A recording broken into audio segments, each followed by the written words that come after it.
All right. Chapter 66. The strongest thing there is. He wasn't dead, but he certainly looked dead, except that now and then, in the midst of all the seeming death, he would give a shivering twitch. Frank protested loudly that Papa wasn't dead, that he couldn't be dead. He was frantic. Papa, you can't die. You can't. Frank loosened Papa's collar and blouse, rubbed his wrists. Give him air. Give Papa air. The fighter plane pilots came running over to help us. One had sense enough to go to the airport by ambulance. The band and the color guard, which had received no orders, remained at quivering attention. I looked at Ramona, found that she was still serene and withdraw from the rail of the reviewing stand. Death, if there was going to be death, did not alarm her. Standing next to her was a pilot. He was not looking at her, but had a perspiring radiance that I attributed to his being so near her. Papa now regained something like consciousness. With a hand flapped like a captured bird, he pointed to Frank. You, he said. We all fell silent in order to hear his words. His lips moved, but we could hear nothing but bubbling sounds. Somebody had what looked like a wonderful idea then. What looks like a hideous idea in retrospect. Someone, a pilot I think, took the microphone from its mouth and held it by Papa's bubbling lips in order to amplify his words. So death rattles and all sorts of spastic yodels bounced off the new buildings. And then came words. You, he said to Frank hoarsely. You, Franklin Honecker, you will be the next president of San Lorenzo. Science. You have science. Science is the strongest thing there is. Science, said Papa. Ice. He rolled his yellow eyes, and he passed out again. I looked at Mona. Her expression was unchanged. The pilot, next to her, had his features composed in a catatonic, orgiastic rigidity of the one receiving the Congressional Medal of Honor. I looked down and saw what I was not meant to see. She had slipped off her sandal. Her small brown foot was bare. And with that foot, she was kneading and kneading and kneading, obscenely kneading, at the instep of the flyer's boot. Chapter 67. Hi-u-ku-hu. What? Hi-u-u-hi-u-u-ku. Whatever. Papa didn't die. Not then. He was rolled away in the airport's big red meat wagon. The Mins were taken to their embassy by American limousine. Newt and Angela were taken to Frank's house in a San Lorenzo limousine. The Crosbys and I were taken to the Casa Mona Hotel in San Lorenzo's one taxi, a hearse-like 1939 Chrysler limousine with jump seats. The name on the side of the cab was the Castle Transportation Incorporated. The cab was owned by Philip Castle, the owner of the Casa Mona, the son of the completely unselfish man I had come to interview. The Crosbys and I were both upset. Our consideration was expressed in questions we had to have and answered at once. The Crosbys wanted to know who Bocanon was. They were scandalized by the idea that anyone should be opposed to Papa Monsanto. Irrelevantly, I found that I had to know at once who the 100 martyrs to democracy had been. The Crosbys got their answer first. They could not understand the San Lorenzo dialect, so I had to translate for them. Crosby's basic question to our driver was, who the hell is this pissant Bocanon anyway? Very bad man, said the driver. What he actually said was very bon mon. A communist? Asked Crosby when he heard the joint translation. Oh, sure. Has he got any following? Sir? Does anybody think he's any good? Oh, no, sir, said the driver piously. Nobody that crazy. Why hasn't he been caught? Demanded Crosby. Hard man to find, said the driver. Very smart. Well, people must be hiding him and giving him food, or he'd be caught by now. Nobody hide him. Nobody feed him. Everybody too smart to do that. You sure? Oh, sure, said the driver. Anybody feed that crazy old man? Anybody give him place to sleep? They get the hook. Nobody want the hook. He pronounced the last word, Hyuk, or something like that. Chapter 68. Hunyera Morturs. I asked the driver who the 100 martyrs... Oh. Hunyera Morators. I don't know. Who the 100 martyrs to democracy had been. The boulevard we were going down, I saw, was called the Boulevard of the 100 Martyrs to Democracy. The driver told me that San Lorenzo had declared war on Germany and Japan an hour after Pearl Harbor was attacked. San Lorenzo conscripted 100 men to fight on the side of democracy. These 100 men were put on a ship bound for the United States, where they're to be armed and trained. The ship was sunk by a German submarine right outside Bolivar Harbor. "Dose sorry," he said. "Iralu hunyara mortars tut zamu kratsia." "Those, sir," he said in his dialect, "are the 100... How does that even... "Those, sir," he said, "Yara lehunrer mortars tut zamukratsia." Are the 100 martyrs to democracy. Chapter 69. A big mosaic. The Crosbys and I had the curious experience of being the first guests of a new hotel. We were the first to sign the register of the Casa Mona. The Crosbys got to the desk ahead of me, but H. Lo Crosby was so startled by a wholly blank register that he couldn't bring himself to sign. He had to think about it for a while. "You sign," he said to me, and then, defying me to think he was superstitious, he declared his wish to photograph a man who was making a huge mosaic on the fresh plaster of the lobby wall. The mosaic was a portrait of Mona Amon's Manzano. It was 20 feet high. The man who was working on it was young and muscular. He sat at the top of a stepladder. He wore nothing but a pair of white duck trousers. He was a white man. The mosaicist was making the fine hairs of the nape Mona's swan neck out of chips of gold. Crosby went over to photograph him. He came back to report that the man was the biggest pissant he had ever met. Crosby was the color of tomato juice when he reported this. You can't say a damn thing to him. He won't turn inside out. So I went over to the mosaicist, watched him for a while, and then I told him, "I envy you." "I always knew," he sighed, "that if I waited long enough, somebody would come and envy me. I kept telling myself to be patient, that sooner or later somebody envious would come along." "Are you an American?" "That happiness is mine." He went right on working. He wasn't curious as what I looked like. "Do you want to take my photograph too?" "Do you mind?" "I think, therefore I am photographable." "I'm afraid I don't have my camera with me." "Well, for Christ's sakes, get it. You're not one of those people who trust his memory, are you?" I don't think I'll forget that face you're working on very soon. You'll forget it when you're dead, and so will I. When I'm dead, I'm going to forget everything, and I advise you do the same." "Has she been posing for this, or are you working from photographs, or what?" "I'm working from, or what?" "What?" "I'm working from, or what?" He tapped his temple. "All in this enviable head of mine." "You know her?" "That happiness is mine." "Frank Honeker's a lucky man." "Frank Honeker's a piece of shit." "You're certainly candid." "I'm also rich." "Glad to hear it. If you want an expert opinion, money doesn't necessarily make people happy. Thanks for the information. You just saved me a lot of trouble. I was just about to make some money." "How?" "Writing." "I wrote a book once." "What was it called?" "San Lorenzo," he said. "The land, the history, the people." Chapter 70. Tutored by Bokonon. "You, I take it," I said to the mosaicist, "are Philip Castle, son of Julian Castle." "That happiness is mine." "I'm here to see your father." "Are you an aspirin salesman?" "No." "Too bad. Father's low on aspirin." "How about miracle drugs?" "Father enjoys pulling off a miracle now and then." "I'm not a drug salesman. I'm a writer." "What makes you think a writer isn't a drug salesman?" I'll accept that. Guilty as charged." "Father needs some kind of book to read to the people who are dying of terrible pain. I don't suppose you've written anything like that?" "Not yet." "I think there'd be money in it. There's another valuable tip for you. I suppose I could overhaul the 23rd Psalm, switch it around a little so nobody would realize it wasn't the original with me." Bokonon tried to overhaul it, he told me. Bokonon found out he couldn't change a word. "You know him too?" "That happiness is mine." "He was my tutor when I was a little boy." He gestured sentimentally to the mosaic. "He was Mona's tutor too." "Was he a good teacher?"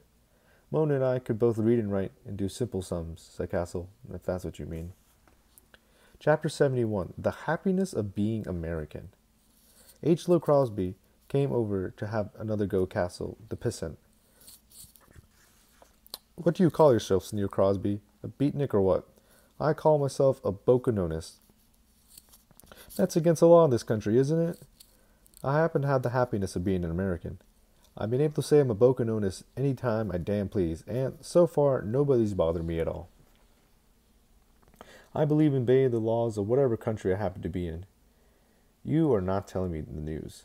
Crosby was livid. Screw you, Jack. Screw you, Jasper, said Castle mildly, and screw Mother's Day and Christmas too.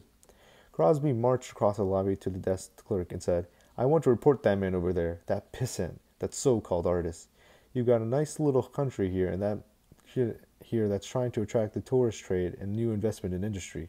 The way that man talked to me, I don't ever see San Lorenzo again.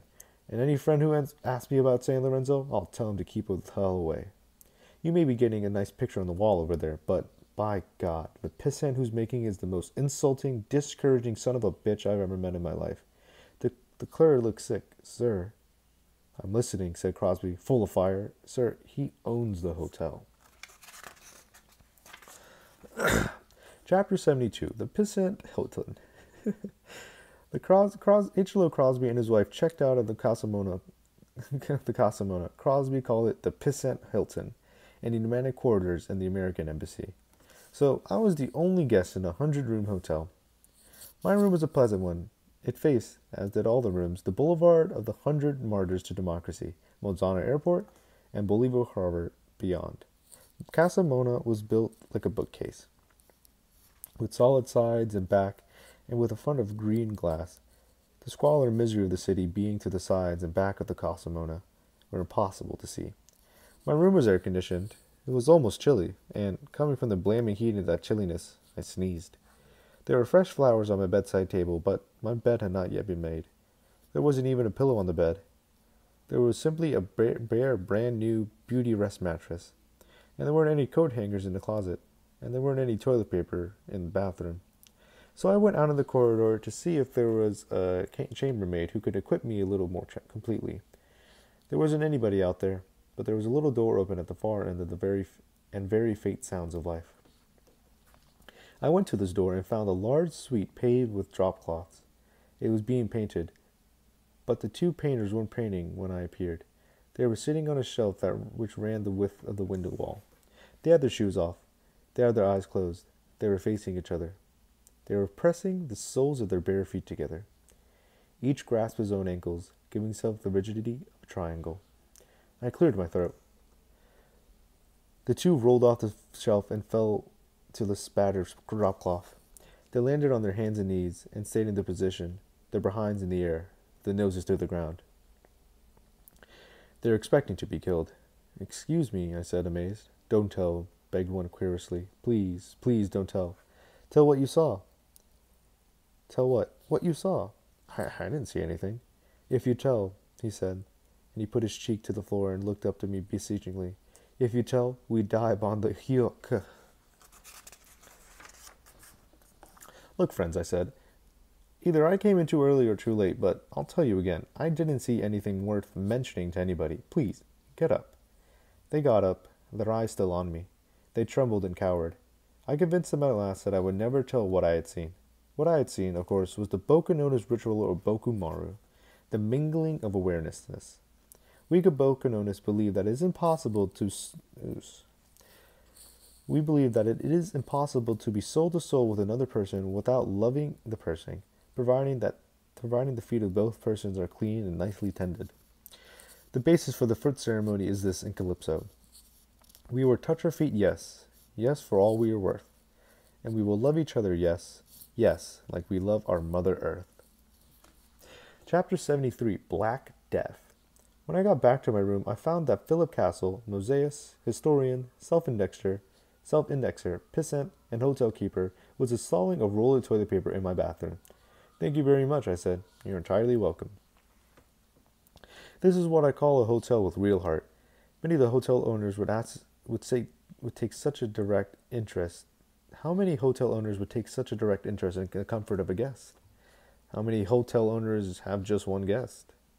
You used to have 3. Those were better days. I may be speaking out of turn, but I find it hard to understand how a person of your interests and talents would be attracted to the hotel business. He frowned perplexedly. I don't seem to be as good a guest as I might, do I? I knew some people at the hotel school at Cornell, and I can't help feeling that they would have treated the Crosbys somewhat differently. He nodded uncomfortably. I know, I know. He flapped his arms. Damned if I know why I built this hotel something to do with my life, I guess. A way to be busy, a way not to be lonesome. He shook his head. It was be a hermit or open a hotel, with nothing in between. Weren't you raised at your father's hospital? That's right. Moan and I both grew up there. Aren't you at all tempted to do with your life what your father's done with his? Young Castle smiled wanly, avoiding direct answer. He's a funny person, father is, he said. I think you'll like him. I expect to. There aren't many people who've been as unselfish as he has. One time, he said, Castle, when I was about 15, there was a mutiny near here on the Greek ship bound from Hong Kong to Havana with a load of wicker furniture. The mutineers got control of the ship and didn't know how to run her, and smashed her up in the rocks near Papa Manzano's castle. Everybody drowned but the rats. The rats and the wicker furniture came ashore. That seemed to be the end of the story, but I couldn't be sure. So some people got free furniture, and some people got the bubonic plague. At Father's hospital, we had 1,400 deaths inside of 10 days.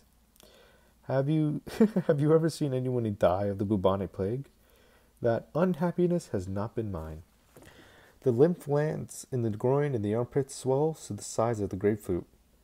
I could well believe it. After death, the body turns black. Coals to Newcastle in the case of San Lorenzo. When the plague was having everything its own way, the house of hope and mercy in the jungle looked like Auschwitz or Buchenwald. We had stacks of dead so deep and so wide that the bulldozer actually stalled trying to shove them toward a common grave. Father worked without sleep for days. Worked not only without sleep, but without saving many lives either. Castle's grisly tale was interrupted by the ringing of my telephone. My God, said Castle. I didn't even know the telephones were connected yet. I picked up the phone. Hello? It was Major General Franklin Honecker who had called me up. He sounded out of breath and scared stiff. Listen, you've got to come to my house right now. We've got to talk. It could be a very important thing in your life. Could you give me some idea? Not on the phone, not on the phone. You come to my house. You come right away. Please. All right. I'm not kidding you. It is a really important thing in your life. It is the most important thing ever. He hung up. What was that all about? Asked Castle. I haven't got the slightest idea. Franklin Honecker wants to see me right away. Take your time. Relax. He's a moron. He said it was important. How does he know what's important? He could carve a betterment out of a banana. Well, finish your story anyway. Where was I? The bubonic plague. The bulldozer was stalled by the corpses. Oh, yes. Anyway, one sleepless night, I stayed up with Father while he worked. It was all we could do to find a live patient to treat. In bed after bed, we found dead people. And Father started giggling, Castle continued. He couldn't stop. He walked out into the night with a flashlight. He was still giggling. He was making the flashlight beam dance all over the dead beam stacked outside. He put his hand on my head.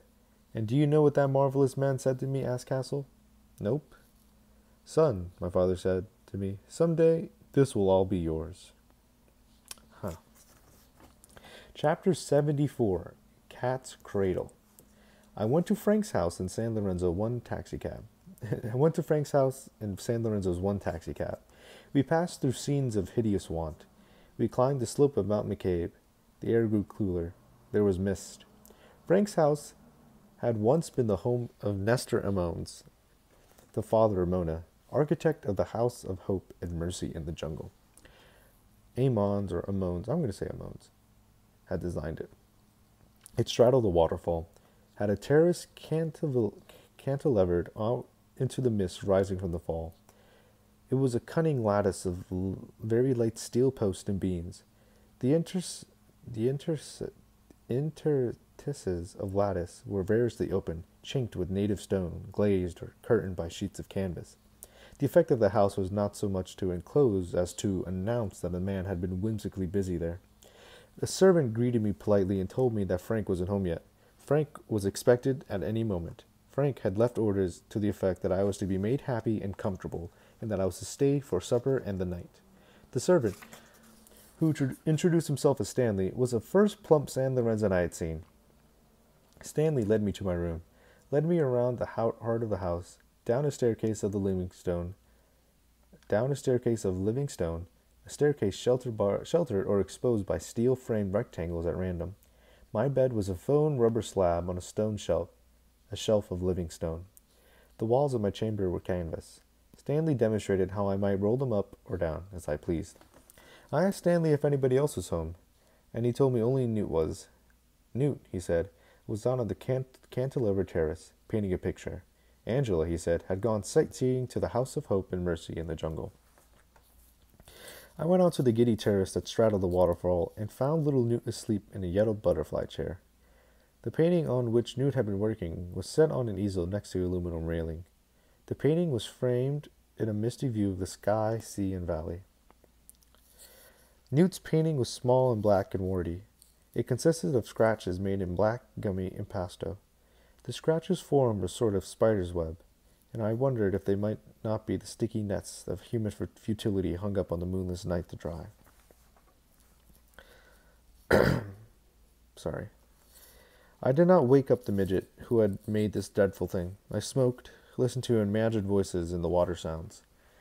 What awakened little Newt was an explosion far away. It carameled up the valley and went to God. It was a cannon on the waterfront in Foley Boulevard. Frank's major domo told me. It fired every day at 5. Little Newt stirred. While still half snoozing, he put on his black, painty hands to his mouth and chin, leaving black smears there. He rubbed his eyes and made black smears around them too. "Hello," he said to me sleepily. "Hello," I said. "I like your painting. You see what it is?" "I suppose it means something different to everyone who sees it." "It's a cat's cradle." "Ah," I said. "Very good. The scratches are string, right?" "It's one of the oldest games there is. Cat's cradle. Even the Eskimos know it." "You don't say." "For maybe 100,000 years or more, grown-ups have been waving tangles of string in their children's faces." Newt remained curled in the chair. He held out his painty hands as though a cat's cradle was strung between them. No wonder kids grew up crazy. A cat's cradle is nothing a bunch of X's between somebody's hands. And the little kids look and look and look at all those X's, and no damn cat, no damn cradle.